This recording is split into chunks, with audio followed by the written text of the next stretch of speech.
So I've got a couple of my mowers out right now. So I've got my Earthwise manual reel mower. So you can see it's just got like little blades in the front.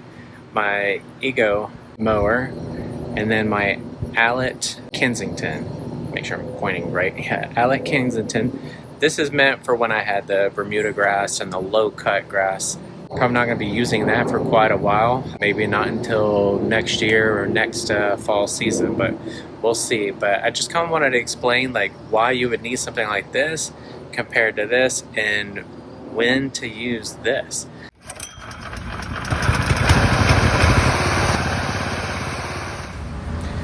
Alright, so out of these 3 different mowers that I've got, just kind of wanted to go over some of the benefits of why you would use one over the other.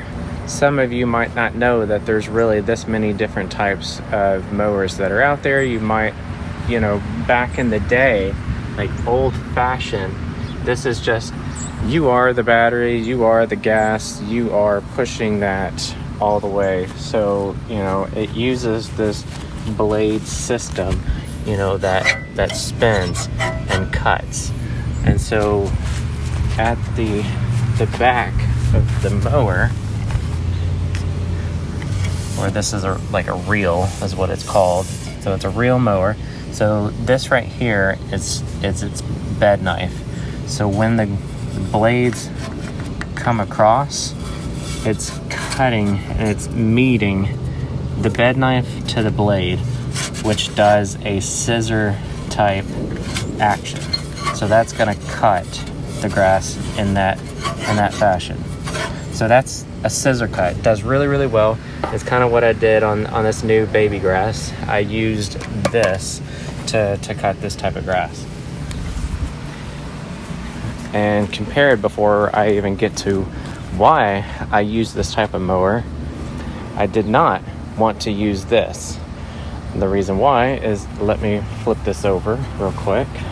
So many of you have seen the underneath of a normal rotary mower. This is a different type of cut compared to a scissor type cut. And so what this does is, this has got kind of like a 2-blade type of cut. So what this does is, it's more of a speed, sharp knife. So it's cutting on this side.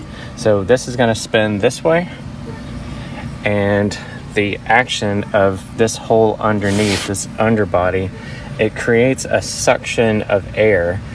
What it'll do is pull all the grass that's laying down flat, pull it up, and then it will come across and cut the blade.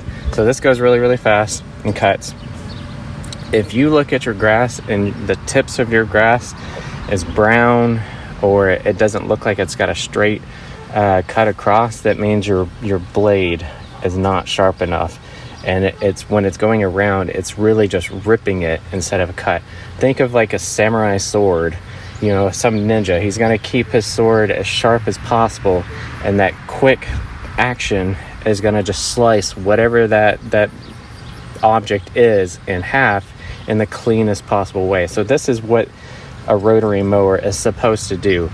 Quick motion to lift the grass and to slice it real quick. So keep your blade sharp and keep the underbody clean, and you'll have a really, really good cut for this particular mower. Back to the reason why I used this, because I just did a lawn renovation. I still have seed that is not quite germinated. I've done many different weeks and different times of seeding. I didn't throw my seed out all at once, so that's why you see this is kind of spotty in this time. So since I still have early germination and early seed that still has not rooted completely, if I use that, like we said, that suction is going to pull that seed right out of the ground, and then I'm done. It's not going to germinate. That seed's going to deroot itself and be thrown somewhere else, and then possibly die. Lucky you might have it reroot, but more than likely it's just going to be damaged and then dry out somewhere, because it was rooted at one time, but now it's not. So I used this because this does not have a suction. It does not have a rotary type. So if you think of this, the suction of the way it spins, it sucks the grass up. A helicopter is going to spin the other way, and it's going to press air down so that it can lift off. So opposite of that, just kind of think of that. Machete, ninja, samurai sword, cut, clean, everything. That's how you get a really good cut with a rotary mower. This, you really just want to make sure that your blades are sharp. So this, you have to backlap every so often to make sure that those blades are sharp. And then for this, that you're going at a good constant speed, because if you're kind of slow, you might have some areas where the blades didn't cut quite clean. And I would only recommend this in this time when you're doing like a pre-germination or early seeding and you've got some grass that's getting really, really tall. Use that. I wouldn't recommend using it all the time unless you've got a really small yard and you're not having to push this in a yard this big. That would kill me if I really did this all the time. And the grass and the cut's not completely perfect, because as you can see, if I get down, there's certain blades that are taller than others. So it's not going to be perfect, but if it was time for me to use that rotary, it would have pulled this grass up. Instead of it being laid down like it is in certain spots, it would have pulled that up and then cut it straight. But we're probably still a couple more weeks before I can really get that out and use it. Now, what is that? And ignore the insert because that's not a real insert. That is actually a verticut type insert. I'll put a clip back of what this mower is supposed to look like with a normal blade system.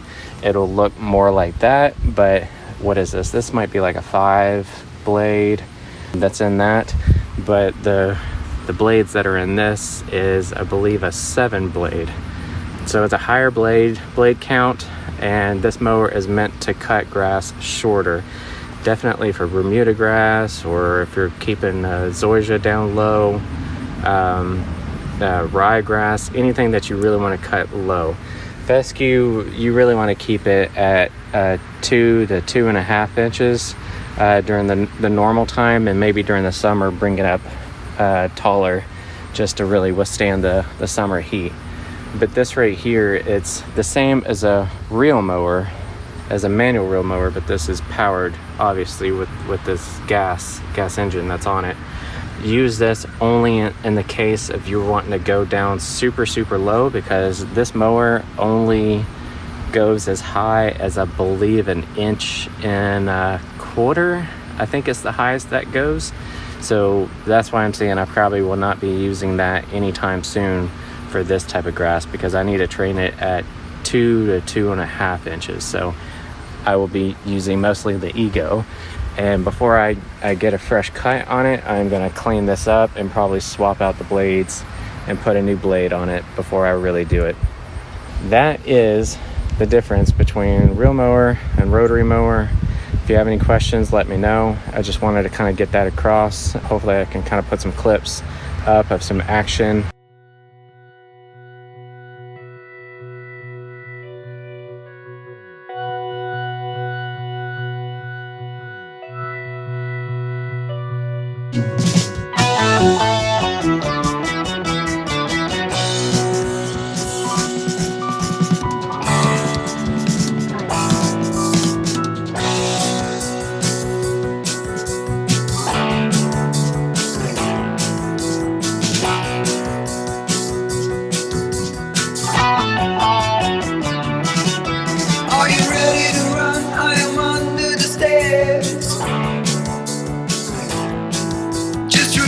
Your cold and the light in your hair.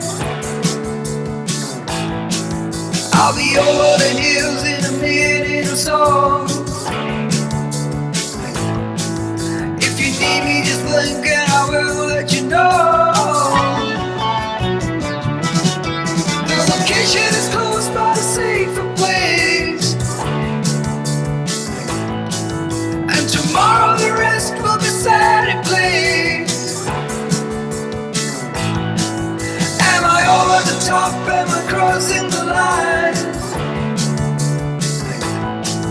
Am I losing my cool right down to the spine? Come on, lift me up.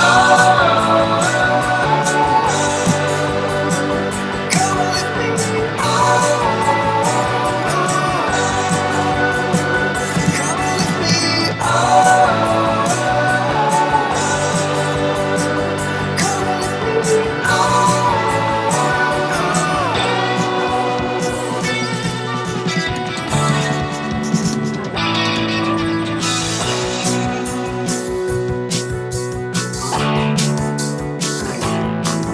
It's the end of the year, but the love is still here.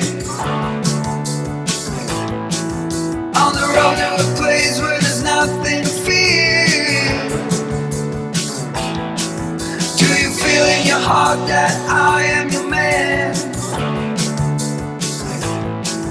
Do you feel in your heart that I do understand?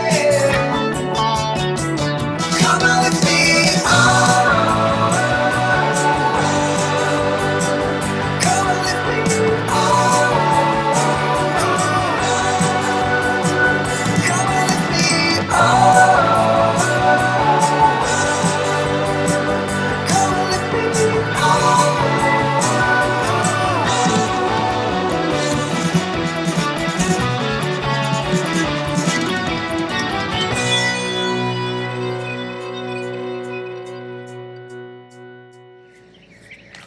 Alright, so I wanted to kind of show you what I've been doing. The last video, I believe it was the last video, I mentioned that for this backyard I was going to add Kentucky bluegrass to the mix of the turf type tall fescue. Now I did in the front, in my pre-germination video, I did a mix of that star Kentucky bluegrass. So in the past I was thinking, yeah, okay, let's test turf type tall fescue and Kentucky bluegrass, and then in the backyard I was just going to do turf type tall fescue. Well, I kind of talked myself out of that. I really just want to keep it one type of blend, so I went and bought more of the star Kentucky bluegrass, and I have already been pre-germinating this. This is day 4. I'm not planning on putting it out right now or today, possibly tomorrow. But I want to see if we've got signs of that pre-germination happening. Now, I'm not looking for grass to come out or really, really long root hairs, as they call, to come out. So if you're at that point and you're doing pre-germination, you are too far gone. It's a happy, like, medium type of thing. So let me see if I can find some of what I'm talking about. All right, so I just cut because I was looking for a good example that you can really see through this paint strainer, but I'm not finding enough to really see. I mean, maybe if you can see like some of these white spots, like very small pieces, you know, of grass seed that's starting to do it. Up here, this is just dry, really. Not super dry, but it's just more dry, but still wet, as you can see. And this stinks. I don't know what it smells like, but you just think about like BO. That's kind of what it smells like.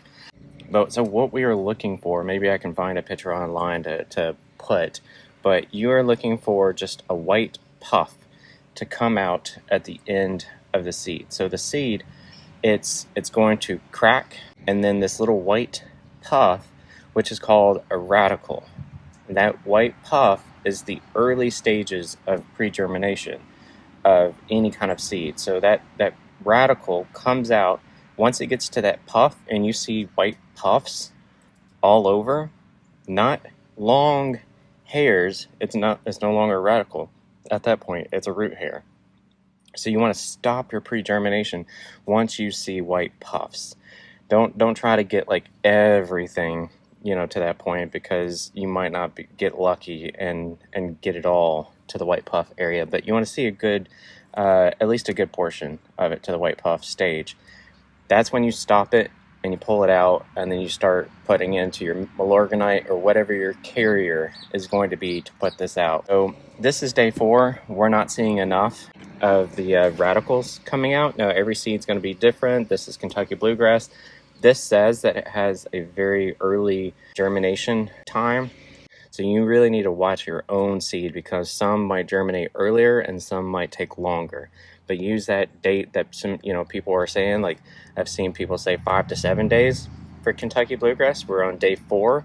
I don't know if day 5 is really going to do this, but we'll check tomorrow. If not, luckily Monday, I am off. So if I need to wait 1 extra day or even go to the full 7 days, I'll do that. So we're going to wait till it gets to the radical stage. So we're going to rinse this, because this is still sitting in its own moisture from yesterday. And each day I've been rinsing this and then sitting it in a wet bucket to kind of drench it for that day, and then take it back out and put it in the dry bucket. So let's start that process again for this, and we'll go from there.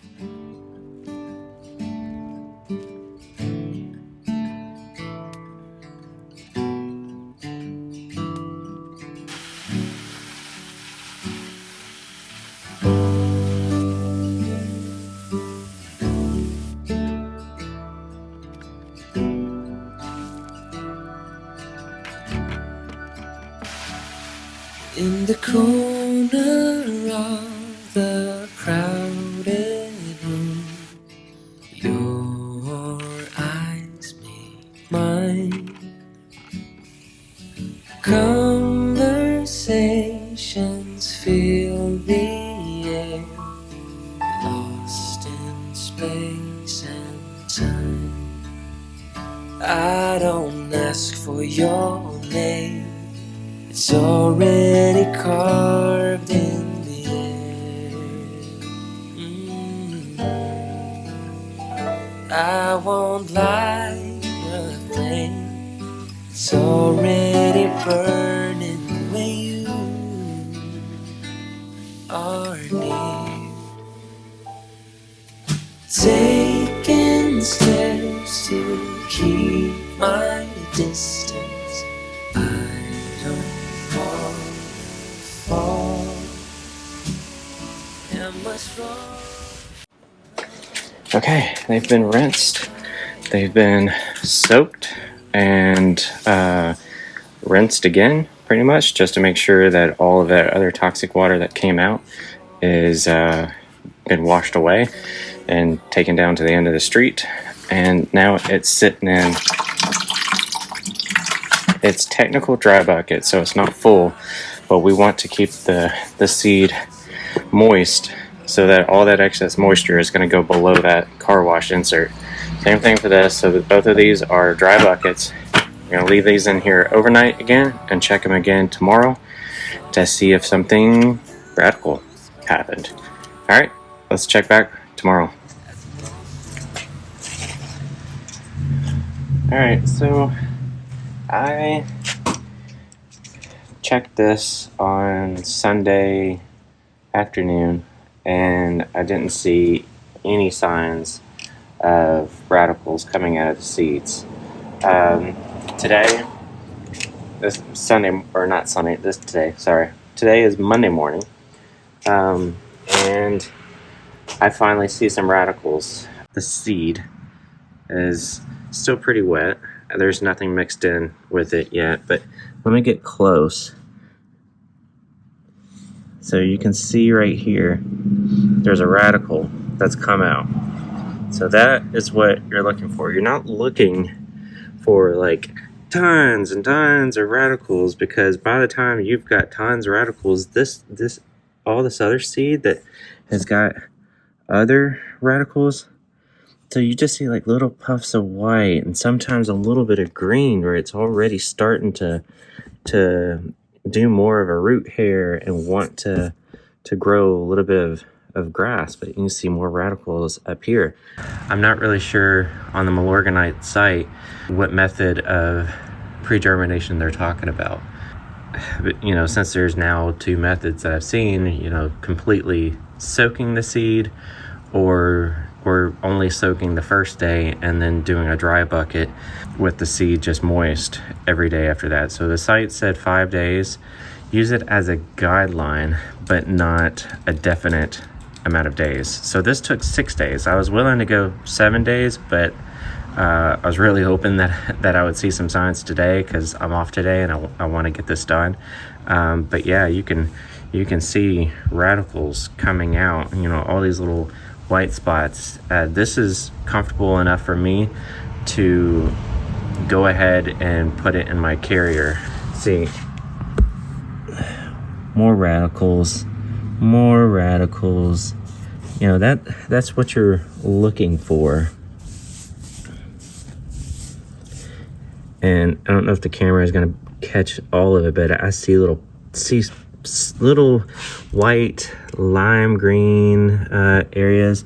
Oh, this one actually formed a little question mark. Some of the pictures that I put up, it was AI generated, just because I wanted people to see kind of what I was talking about. And one of the AI generated pictures, it did a question mark for the radical, and I'm like, it's not really going to do that. Well, that proved me wrong, because there's our little question mark, if you can kind of see that.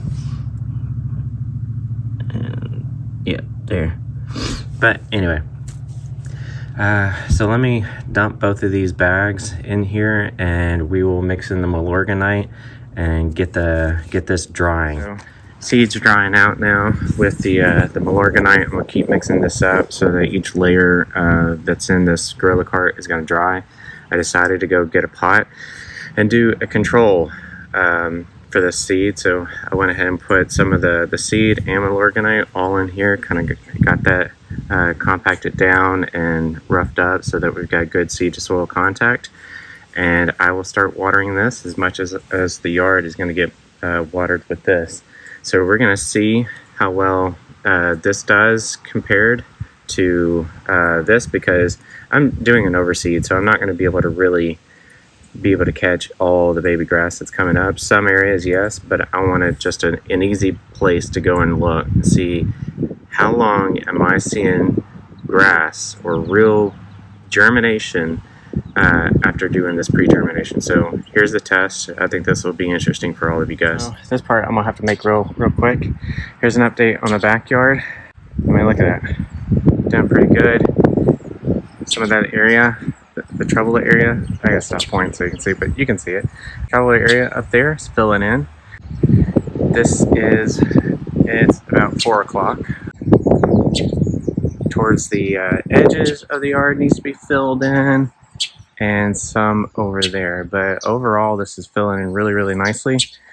Looking pretty good. I brought my manual reel mower back here. I was trying to get the Allet to work, but there's some parts on it that are stripping out, and there's something that I cannot figure out how to take apart. So need more time to fix my Allet. If I had that working, I probably would have got that out, tested it out. Since it's cooler, I think I could probably bring it down to 1.25 inches. The type of cultivars that I bought says that it can go down to 1 inch, but if you go that low, then you're gonna have to be on top of the nutrients more. But right now I am, so I didn't think it'd be a problem to take it down to 1.25 inches. But since I couldn't, I had to use the regular manual reel mower, which brought it down. This is probably 1.75 inches, something like that. I'm not really sure. It's not that low at all. Here's my pre-germinated seed. This is the Kentucky Bluegrass Star. This is pretty dry. This is good. I gave it enough time to sit in the Milorganite to really dry, and I kept digging down deep into the Gorilla Cart to dry it out. So I'm going to have no problem putting this out. This is 10 pounds of seed and 32 pounds of Milorganite, which I think equals out to 3.2 pounds of Milorganite to 1 pound of grass seed. Check me on my math. I think that's what it was. We'll just say a little over 3 pounds of Milorganite per pound of grass seed. This is Kentucky Bluegrass. It might be a little bit different for turf type tall fescue. So let's do a real quick recap of everything I've done over the last couple weeks. So I started September 23rd or 24th, bringing in soil and sand. This is only about 1/4 of an inch of soil. in the garage and a couple buckets. We had our pre-germinated KBG and turf type tall fescue. This is that GCI blend that everybody's talking about. Once that was done, after about 5 days, we put it out in the spreader and put it out in the yard. The very next day, and I mean the very next day, 'cause it was supposed to rain that day, but luckily it didn't, so I had a little bit of time. But very next day, it rained, and it rained, it rained, and then this is all the aftermath of Helene. Eventually, once Helene was done and the big major downpours was done, I was able to go out and see if I had any grass left in the yard. Luckily, I was able to see this green haze in places. Now, there are some washout areas, but it wasn't as bad as I thought. Then a week later, I was really surprised. This is looking great for 2 weeks, I believe. This is 2 weeks of grass coming up, but as I'm pointing here, all that rain just kind of puddled all that seed in those patterns. So it didn't really do too well in those areas, backyard, doing backyard things that it's always done to me. Uh, on a slope, it seems like all that rain wants to wash it down. There is a product that Scott makes that's called Slope Master, so that if I ever have to do that again, I'll probably use that. It's kind of a tacky material. Now, for me, I waited 3 weeks before I got to the starter fertilizer. There would have been no point for me to spray down tenacity when it was supposed to rain just a couple hours of me throwing down the seed. So I waited three weeks for my grass to really get established, put that out, and then energize it at that point. And it seemed like it worked for me. It might have extended the time a little bit to see results, but I had no choice when it came to the rain. So I'm going to wrap it up here. I am Mickey Hale. This is One Hale Lawn for the Transition Zone. Please like and subscribe, and I will see you next week.